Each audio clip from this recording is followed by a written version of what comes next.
Good morning. Welcome to Joe at 40. This is day 36. I'm going to start off today with this book I picked up at Barnes & Noble yesterday.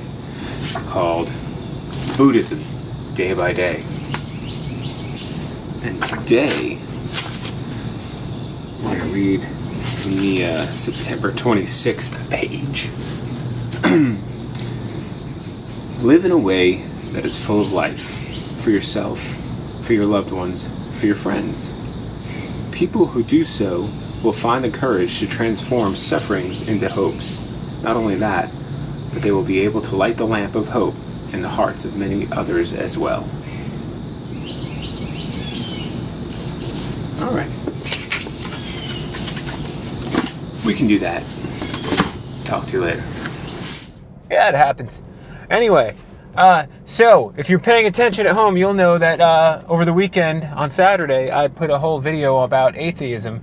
And then this morning, you got to see me read a little Buddhist quote. A little quote from a book on Buddhism that I picked up at the bookstore yesterday. And you might think to yourself, well, Joe, if you're an atheist, why are you reading a book on Buddhism? Why are you reading Buddhist quotes to us, Mr. Atheist Dude? And the answer is simply, of all the religions, I find the philosophy of Buddhism to be the most in line with my belief system. And it's not, I mean, I don't even call Buddhism a religion, so to speak. I think it's more of just a philosophy, just a way of life. Has nothing to do with mystical beings or, making sacrifices or doing anything except for living your life to the fullest. And that was the message from that passage I read for today's, it's like a 365-day quote book. And that was today's quote. And I thought that was perfect. Perfect! Live your life to the fullest. Be the light that, inspires other people. That's fantastic. I really wish that the ability to inspire people applied to the people closest to you. I've learned a hard lesson throughout my life, through many different stages of my life. I have learned that living by example affects people you don't suspect it to affect. The people you want it to affect, not so much. So, I have a rough relationship with my brother right now. We haven't talked in a long time at all, really, unless there's a family emergency where we're kind of forced into it. But, I kind of thought that I could show him, hey, it's possible to make some sacrifices early on in life and bust your ass, and, opportunities will open up to you, and then you can turn your life around and make your life better. And it was simple stuff. It was all just like I've said a bunch of times before on this vlog. One step at a time, put one foot in front of the other. Although half the time I misspeak and say put one step in front of the other, which makes little sense, but it's one foot in front of the other. Anyway, I digress. So, he didn't care, and he just, one time I tried to give him a little bit of tough love. It backfired on me, and a lot of shit came out, and now we don't talk. So, I had a close friend growing up, guy I was in a band with. This wasn't really living by example, so to speak. It was just kind of being truthful with somebody. And that backfired. That was like, this thing's going on, and here's what we know. Do with it what you must. And then, whether it's true or not, I'll let you decide that. You figure out the rest. This is what we know, and we don't feel comfortable hiding it from you. So here's what we know. And we brought it to him, me and his cousin. We brought it to him, and he decided to make me the scapegoat, like I was the one who was doing the wrongdoing to him by sharing with him this information that we had. Whether it was true or not, it wasn't really my position to figure it out. All I knew was that there was a lot of people saying one thing, a lot of stuff, a lot of evidence stacking up, and I said, I don't like everybody talking about this behind his back. Let's just tell him what's going on. And yeah, I became the asshole because, and I didn't even want to get involved. I got a late night phone call. And interestingly enough, this all happened around the time when I stopped talking to my brother. It all happened around the same time, you know. Just, I learned to just, sometimes you don't need to tell people what's going on. Let them figure it out.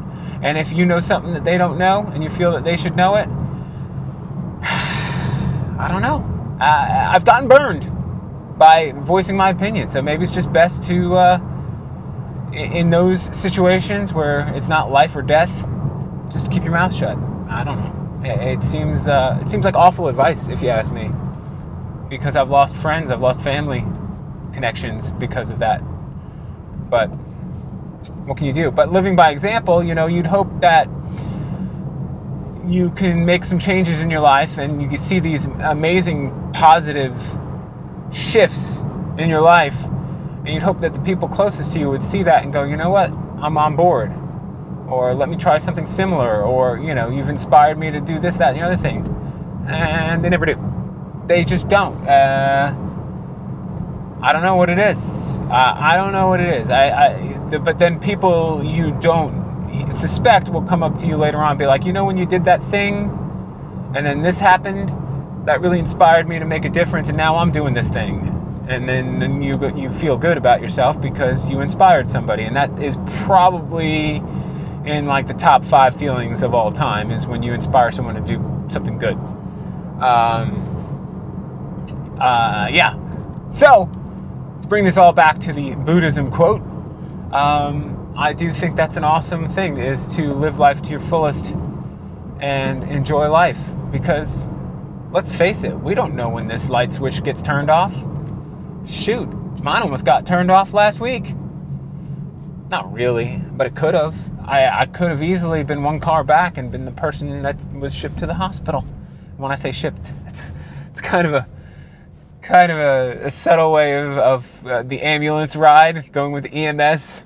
You've just been shipped like a package with UPS. You've been Amazon Prime, second day air. There we go. Get to the damn doctor. Yeah. So you never know when you never know when your chips are going to be cashed in. You never know when you've got to fold. So live life to the fullest. Enjoy it. I wish I could tell that to my daughter right now and have her believe me. She panics about school right now, and I'm like, listen, you're in school. You should be concerned. You should be working hard, but don't work hard just to get to the next level and ignore the life that you're living right now. Enjoy what you're doing right now while you're doing it. Find the beauty in what you're doing. Be happy. Peace. Talk to you in a little bit.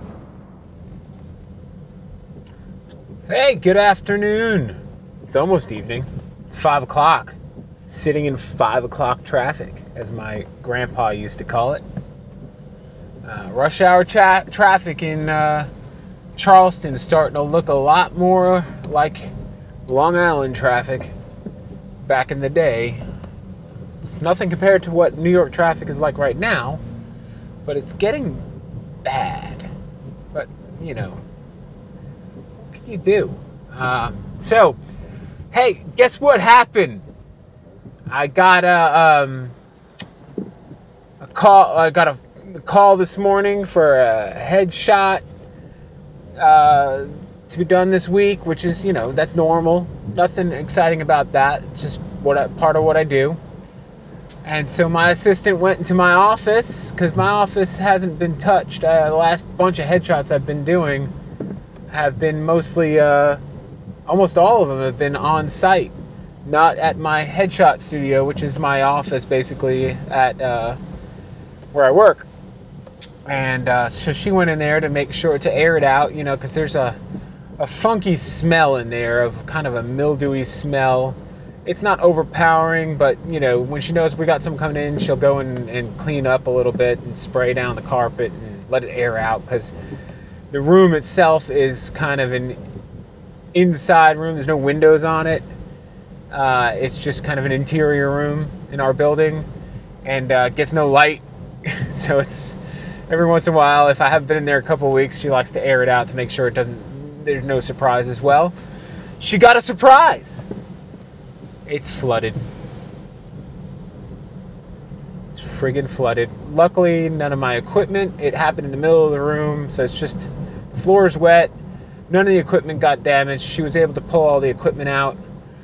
But it's just, I kind of smile and laugh. I was like, listen, if that's all this week's got for me, then good. Because guess what? Last week was worse.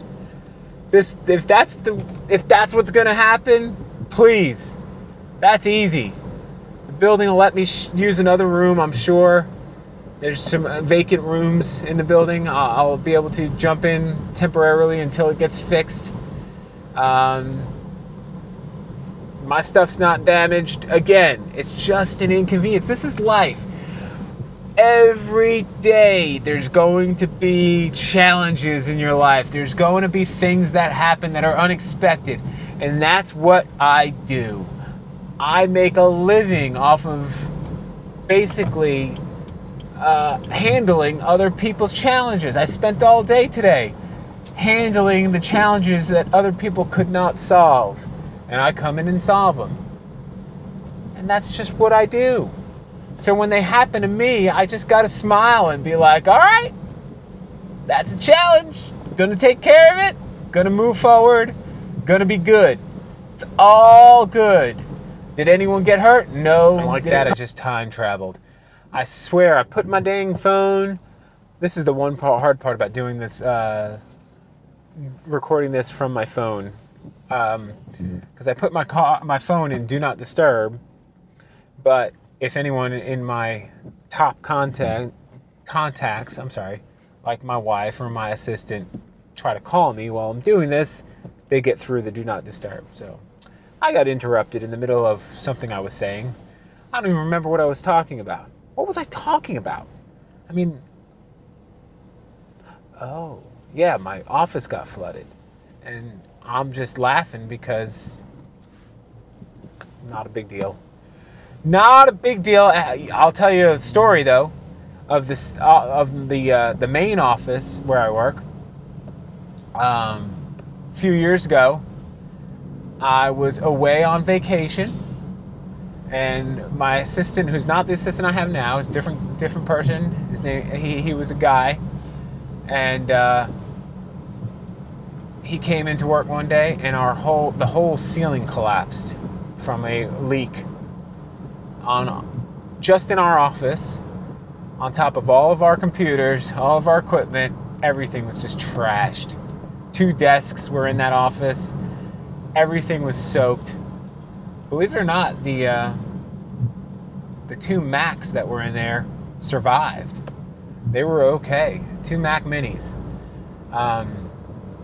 They were dirty, but after they were cleaned out, everything was good. Solid computers, those Mac Minis. They don't build them like they used to. Anyway, sound like a Luddite. Not a Luddite, blowhard. That's the word I'm looking for. They don't make them like they used to. Anyway, yeah, that was fun. That was, I was in, I believe that I was on a West Coast road trip. We were in Las Vegas when I got that call. And of course, there was a time difference. So they were calling me when they got into work.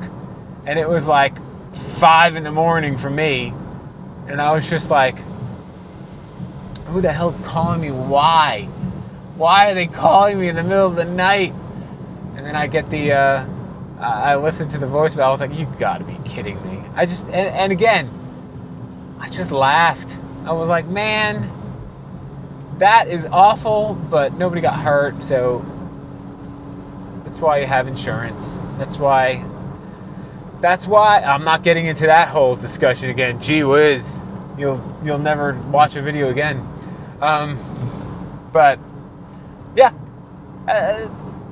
life is a series of questions that need to be answered, problems that need to be solved, and that's what we do. So, new guy update. That's what I was getting, and everything went well today.